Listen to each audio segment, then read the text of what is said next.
दिल्ली प्रदेश की हमारी बहुत ही, जिसको कहना चाहिए, संघर्षशील, तेज़ गति से काम करने वाली, इतनी तेज़ गति जितनी तेज़ गति मेट्रो की है, इस गति से काम करने वाली हमारी मुख्यमंत्री बहन रेखा गुप्ता जी, महुआ विभाग के हमारे सेक्रेटरी श्री के श्रीनिवासन जी, दिल्ली प्रदेश के मुख्य सचिव श्री धर्मेंद्र जी, डीएमआरसी के प्रबंध निदेशक श्री विकास कुमार जी, उपस्थित सभी आज के इस कार्यक्रम में मेट्रो परिवार, भाइयों बहनों, पत्रकार छायाकार मित्रों, बहुत ही एक अच्छा दिन है, सौभाग्य का दिन है कि मेट्रो आज 30 वर्ष की हो गई है। 31वां स्थापना दिवस आज मेट्रो का ये है।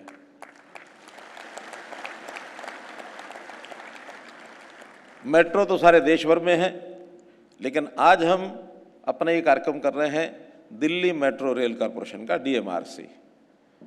डीएमआरसी का पता है दिल्ली और आसपास के प्रदेश, हरियाणा, उत्तर प्रदेश, तो सब मिलाकर के इस मेट्रो की स्थापना 3 मई 1995 को हुई। और जैसा बताया गया कि पहला जो मेट्रो का कॉरिडोर उसको शुरू किया गया आदरणीय अटल बिहारी वाजपेयी जी 2002 में। 2002 की घटना याद आ रही है मुझे। उसी वर्ष मैं जर्मनी गया था, जाने का मुझे एक अवसर मिला। कभी उससे पहले हमने मेट्रो जैसी कोई चीज़ यहाँ तो देखी नहीं थी, लेकिन वहाँ उससे पहले से ही मेट्रो चल रही थी और उस मेट्रो का मैंने सवारी भी की, देखी भी सही, तेज़ रफ्तार। और इस प्रकार का भी कोई वाहन दुनिया में होता है, इसकी कल्पना हमने सोची नहीं थी कि कभी दिल्ली में या देश में, भारत में भी होगी। यह है अगस्त 2002 की बात। लेकिन जैसे दिसंबर 2002 में इस मेट्रो का संचालन हुआ तो देखने के लिए स्पेशल आए थे कि ये मेट्रो है और वही है जो जर्मनी में हमने देखी थी। शुरुआत हुई। शुरुआत होने पर लोगों ने तरह तरह के वाक्य प्रयोग किए कि मेट्रो चला तो दी है, लेकिन इतनी महंगी सवारी है, इतना इस पर लागत भी बहुत है, ये दिल्ली वालों ने एक सफ़ेद हाथी बांध लिया है, ये चलेगा नहीं। लेकिन आज देखिए, वही सफ़ेद हाथी चीते की रफ्तार से दौड़ रही है।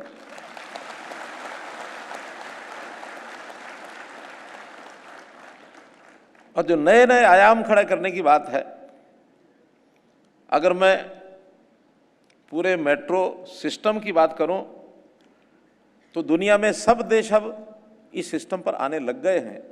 और आज मात्र केवल इस 30 वर्ष के कार्यकाल में हमारा मेट्रो का स्थान दुनिया में चाइना और यूएसए के बाद तीसरा स्थान बन गया है। 1000 किलोमीटर से ज़्यादा, 1011 किलोमीटर आज मेट्रो का चलन हो रहा है, मेट्रो चल रही है।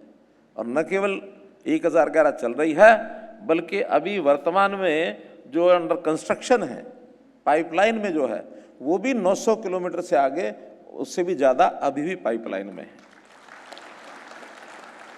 और मैं आपको विश्वास दिलाता हूँ, यूएसए का मेट्रो नेटवर्क आज 1300 कुछ किलोमीटर है और एक 2 साल के अंदर हमारा ये मेट्रो का नेटवर्क यूएसए को पार कर जाएगा। और जहाँ तक डीएमआरसी की बात है, इसके नेटवर्क की भी एक विशेष बात अपने को ध्यान रखनी चाहिए। आज की डेट में 394 किलोमीटर नेटवर्क डीएमआरसी का है। और दुनिया में किसी एक शहर में सबसे बड़ा नेटवर्क है तो वो है न्यूयॉर्क में 399 किलोमीटर। 5 किलोमीटर का अंतर है। और मैं आपको अग्रिम बधाई देना चाहता हूं कि आने वाली जुलाई में मजलिस पार्क से मौजपुर 12 किलोमीटर का ये उद्घाटन जुलाई में हो जाएगा। और उस दिन हम दुनिया के शहरों में सबसे ज्यादा नेटवर्क वाला ये डीएमआरसी का प्रोजेक्ट उस दिन हो जाएगा, जुलाई में, 2 महीने बाद। आज डीएमआरसी के नेटवर्क की अगर हम राइडरशिप देखें तो किसी एक दिन की मैक्सिमम राइडरशिप 78 लाख है। 78 लाख कल्पना करना, यानी यही अपने आप में मुश्किल पड़ता। कई देश ऐसे दुनिया में जिनकी आबादी 78 लाख से कम है, और हमारे डीएमआरसी में एक दिन ट्रेवल कर जाते हैं। ट्रैवलिंग की अनुभूति, पुराने लोग हैं, मैं कम से कम 1970 से दिल्ली के साथ इस सारे विषयों को बारीकी से देख रहा हूं, जुड़ा हुआ हूं। उस समय स्कूल की शिक्षा प्राप्त करते हुए बीच में एक बार दिल्ली आ गए थे। गांव के रहने वाले, दिल्ली की सुना था, दिल्ली ऐसी है, दिल्ली ऐसी। हमने कहा चलो दिल्ली देख के आते हैं। उस समय दिल्ली में शनिवार रविवार 2 दिन वीकडेज में ₹1.25 का डीटीसी का ऑलराउंड पास बनता था कि ₹1.25 का पास ले लो, सवेरे सारा दिन घूमो और शाम को घर आ जाओ। ये डीटीसी का होता था। लेकिन डीटीसी में एक सुविधा थी, बड़ी अच्छी थी छुट्टी के दिनों में, लेकिन जो स्थिति होती थी उसमें चढ़ना ही अपने आप में पूरी एक महाभारत होती थी कि डीटीसी की बस में चढ़ना और चढ़ करके उसका डंडा पकड़ के लटकना, लटकते लटकते सफर करना, ये नौजवानों की एक आदत थी उस समय। मेट्रो आई, वो सब आदतें छूट गई। ये अलग बात है कि अभी भी कुछ रूट्स के ऊपर भीड़ तो उतनी होती है जितना उस समय डीटीसी के बस में होती थी। धक्के मार मार के अंदर डाल डाल के फिर वो गेट बंद कराया जाता है। लेकिन एक ही अंतर है कि अब इसमें पकड़ने वाला डंडा नहीं है। और जब मेट्रो का सफर करके आदमी अपने निश्चित समय पर स्थान पर पहुंच जाता है, एक विश्वास तो है उसका यात्री का, जैसा मैंने रेखा जी ने बताया कि एक विश्वास है कि मैं इतने समय में वहां पहुंच ही जाऊंगा। अगर किसी स्थान पर 7:02 पर ट्रेन पहुंचनी है तो 7:02 पर पहुंचेगी ही।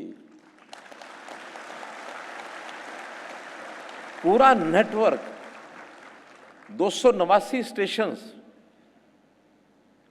और लगभग 300 के आसपास ट्रेन,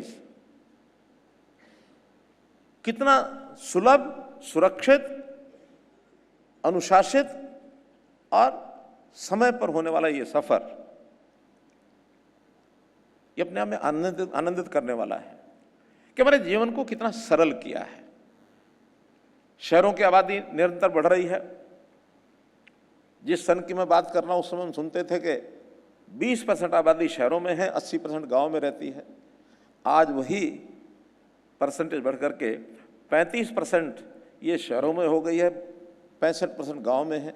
और अनुमान लगाया जा रहा है कि 2047 तक ये 50-50 हो जाएगा। 50% शहरों में हो जाएगा, 50% गांव में हो जाएगा। अब शहर में जब आबादी बढ़ती है तो 2 समस्या सबसे बड़ी उसकी होती हैं। एक उसका घर, हाउसिंग, और दूसरी उसकी मोबिलिटी, आने जाने का साधन। अब संयोग से ये दोनों डिपार्टमेंट मेरे जैसे व्यक्ति को दे दिया। हाउसिंग भी है, अर्बन मोबिलिटी भी है। कई बार लगता है कि जिस गति से बढ़ रहे हैं और इस गति से इतना नेटवर्क जबरदस्त, कहीं टनल पर, कहीं ओवरहेड, कहीं जमीन पर, सब मेट्रो, बसें, ये सब चल रहे हैं, तो जब इस गति से बन रहा है तो आखिर करेंगे कैसे? तो एक ने मुझे कहा, कोई नहीं भाई, एयर मेट्रो बनाएंगे। चल रही है टैक्सी, एयर टैक्सी का एक प्रचलन आ गया है कि टैक्सी उड़ेगी कहीं से, जहां आपका स्टेशन है वहां टैक्सी उतर जाएगी। अब कैसे होगा? विज्ञान की करामात है। जो नहीं सोचते हैं वो भी कभी होता दिखता है। लेकिन अपने आप में एक समस्या तो है। इस समस्या को हल करने के लिए एक तेज़ गति से रफ्तार से मेट्रो बढ़ रही है। और मैं इस काम के लिए मेट्रो का अपना ये जो परिवार है, मेट्रो के हमारे अधिकारी, कर्मचारी, मजदूर, इन सबको मैं बहुत बहुत बधाई देता हूं कि कितने रिस्की काम में जाकर के मेट्रो का सुरंग खोदने में, ठीक है टेक्निकल चीजें हैं, लेकिन कैसे जमीन के अंदर 20 मीटर, 25 मीटर, 15 मीटर नीचे जाकर के सुरंग से मेट्रो निकल के जा रही है। यानी जिस सदर बाजार में, जिस चावड़ी बाजार में, जिस खारी बावली में हम पैदल निकल नहीं सकते, और इधर से हम मेट्रो से बैठते हैं, 2 मिनट में स्टेशन पर पहुंच जाते, ऊपर निकलते तो सारा हमारा जो परंपरागत बाजार निकल करके आ जाता है।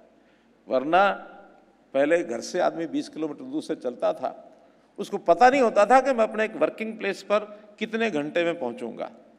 आज उसको निश्चित पता है कि 1 किलोमीटर में 1.5 मिनट, 2 मिनट, इसके हिसाब से, अपना हिसाब से कोई भी कहीं भी पहुंच जाता है। तो इस मेट्रो के विषय को लेकर के जितनी बातें बताई जा सकती हैं उतनी कम रहेंगी। 20 साल पहले जो बड़ी आयु के लोग हैं उन्होंने कभी सपना भी नहीं लिया होगा 25 साल पहले कि इस प्रकार का ये सारा वातावरण बनेगा। आज दिल्ली के एक कोने से, न केवल दिल्ली के बल्कि आसपास के राज्यों से, क्योंकि दिल्ली का जो नेटवर्क है, इसको हरियाणा में चाहे वो सोनीपत हो, बहादुरगढ़ हो, गुरुग्राम हो, फरीदाबाद, वल्लभगढ़ हो, ये फिर नोएडा हो, गाजियाबाद हो, और अब साथ में जुड़ गया है RRTS, rapid rail transport service. Rapid rail मतलब जो अभी 2 किलोमीटर में 1.5 किलोमीटर पर हमारा मेट्रो का स्टेशन है, रैपिड रेल में ये 7 किलोमीटर, 8 किलोमीटर, 10 किलोमीटर का बाद स्टेशन होगा। अभी पहला RRTS का जो जिसको हमने रेल का नाम दिया है नमो भारत, नमो भारत रेल मेरठ से लेकर के और दिल्ली तक मात्र 40 मिनट में, 45 मिनट में पहुंचने वाली है। जो रोड ट्रैफिक से हमें 2 घंटे लगते थे, वो 40-45 मिनट में RRTS से वहाँ पहुँच सकते हैं। अगली 2 लाइनें और जो इस समय DPR जिसकी बन गई है वो है दिल्ली सराय काले खां से करनाल और दिल्ली सराय काले खां से शाहजहांपुर राजस्थान। ये दोनों लाइनें भी बहुत जल्दी शुरू होंगी। आने वाले 2 साल में, 3 साल में इन रोड्स के ऊपर भी, इन ट्रैफिक लाइंस के ऊपर भी RRTS, और उसके बाद और अन्य 4 RRTS की लाइनें, इनका भी योजना बनाई जा रही है ताकि हम NCR एरिया में हमारा जो दिल्ली का ट्रैफिक है, दिल्ली के ऊपर जो एक आबादी का बढ़ता आबादी का दबाव है, ये कम हो सके और प्रतिदिन आने जाने वाले व्यक्ति अपने स्थान पर आ सके, जा सके।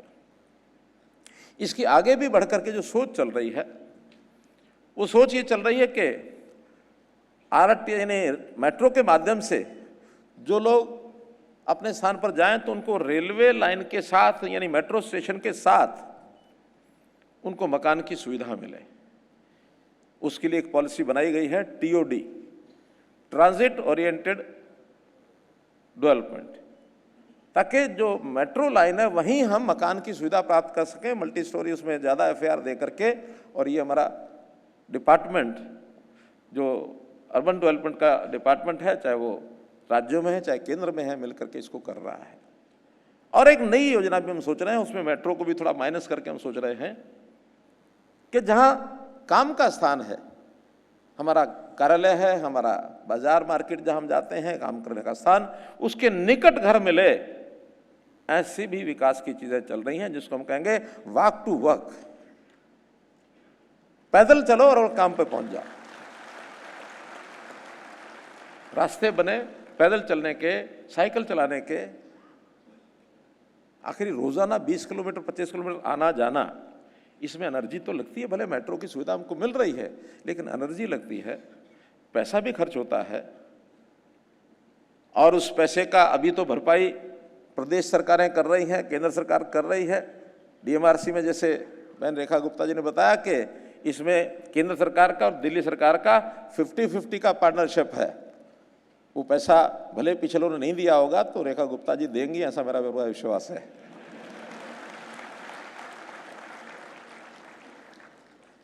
ऐसे ही सब राज्य, कुछ राज्य इसमें तकलीफ महसूस करते हैं, किराया बढ़ाते हैं तो जनता की ओर से थोड़ा विषय आता है, विरोध आता है, नहीं बढ़ाते हैं तो सरकारों के ऊपर दबाव पड़ता है।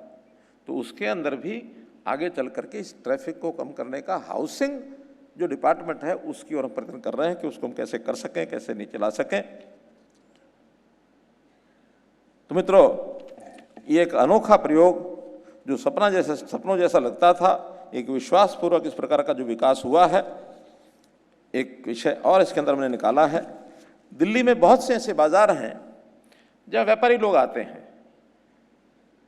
दिल्ली के भी हैं, बाहर के भी हैं। वो अभी भी अपना सामान साथ लेकर के वो चलते हैं, तो कहीं उनको रिक्शा पर जाना पड़ता है, तांगे तो आजकल बंद हो गए हैं, फिर उसको कोई ऑटो लेना पड़ता है, कुछ और करना पड़ता है, कहीं तक सिर पर ढो करके लेके जाता है। तो क्या हम दिल्ली मेट्रो में कोई ऐसी व्यवस्था कर सकते हैं कि उसका कार्गो सिस्टम, कि उसका सामान भी और व्यक्ति भी साथ साथ वो भी साथ चले? क्यों विकास कुमार जी, हो सकता है? लो, आज उन्होंने हाँ कर दिया है कि ये भी हो सकता है। तो उसके अंदर चाहे एक वैगन अलग से रखे सामान का, या एक गाड़ी पूरी की पूरी ऐसे बाजारों में से निकलने वाले कि उसके अंदर अपना सामान भी ले जाए, अपना खुद आदमी भी जाए और अगले स्टेशन जाए, उतार के अपना रख ले। आखिर एयरपोर्ट पर भी हम जाते हैं तो चेक इन पर सामान तो अपना देते ही हैं, तो ऐसा चेक इन करने का सिस्टम इससे भी बन सकता है। फिर वो ट्रैफिक का जितना रोड के ऊपर आज इन लोगों का जो ट्रैफिक है, बाहर से मार्केट में आने वाले लोग, चाहे वो सदर बाजार के हों, चाहे चांदनी चौक के हों, चाहे चावड़ी बाजार के हों, चाहे खारी बावली के हों, उठा उठा के ढेर लेके जाता है। अपने दिल्ली के भी लोग हैं, बाहर के भी लोग हैं। तो ऐसी नई चीज़ें भी ये सब कर रहे हैं। इनके साथ जितने भी और प्रयोग हो सकते हैं, ड्राइवरलेस मेट्रो ट्रेन हो गई शुरू। ड्राइवरलेस, ड्राइवर नहीं होगा, सिग्नल के साथ, ऑटोमेटिक सिग्नल के साथ गाड़ी जाएगी और टाइमिंग उसके सेट होंगे, कोई समस्या नहीं आएगी। मेट्रो आज आधुनिक प्रयोगों के लिए जानी जाती है। तो जितने नए नए सिग्नल सिस्टम हैं, एक विषय आया कि हम वातावरण अनुकूलित, वो तो है ही है, मेट्रो एयर कंडीशन तो है ही है, लेकिन एनवायरमेंटल इफेक्ट जो उसका और कम कैसे हो, तो जो बिजली है, ग्रीन एनर्जी, रिन्यूएबल एनर्जी, खुद मेट्रो अपनी तैयार करे। मुझे खुशी है आपको बताते हुए कि 50 मेगावाट का यूनिट ये मेट्रो ने अपना लगा लिया है सोलर एनर्जी का, और इस गति को और आगे बढ़ाया जाएगा। ऐसे नए अनुसंधान ये सब किए जा रहे हैं, और जितने भी लोग इन सारे कामों को कर रहे हैं उसमें एक से एक बढ़ करके एक होड़ लगी है कि हम कैसे अपने इन कामों को अच्छा कर सकते हैं। उस होड़ में अच्छा काम करने वालों को मेट्रो रिकॉग्नाइज भी करती है, और आज उसी के यानी अनुरूप बहुत से लोगों को यहाँ पुरस्कार, पारितोषिक दिए गए हैं। मैं ऐसे सब सज्जनों को, उनके परिवारों को, सबको बहुत बहुत बधाई देता हूँ कि इतनी उच्च ऊंचाइयों तक ले जाने वाले ये लोग अच्छी एक भूमिका अपनी निभा रहे हैं। इस अवसर पर मैं आप सबको बहुत बहुत बधाई, बहुत बहुत शुभकामना देता हूं। और मेट्रो के सब लोग जैसे यात्रा में जाते हैं कि आपकी यात्रा मंगलमय हो, तो इसी प्रकार से आपकी और उस मेट्रो में चलने वाले सभी यात्रियों की यात्रा मंगलमय हो। और मेट्रो का नाम अगर मैं कहूं तो मेरा एक तेज रफ्तार औजार, ये हमारा मेट्रो इसी प्रकार से आगे बढ़ता रहे। बहुत बहुत धन्यवाद।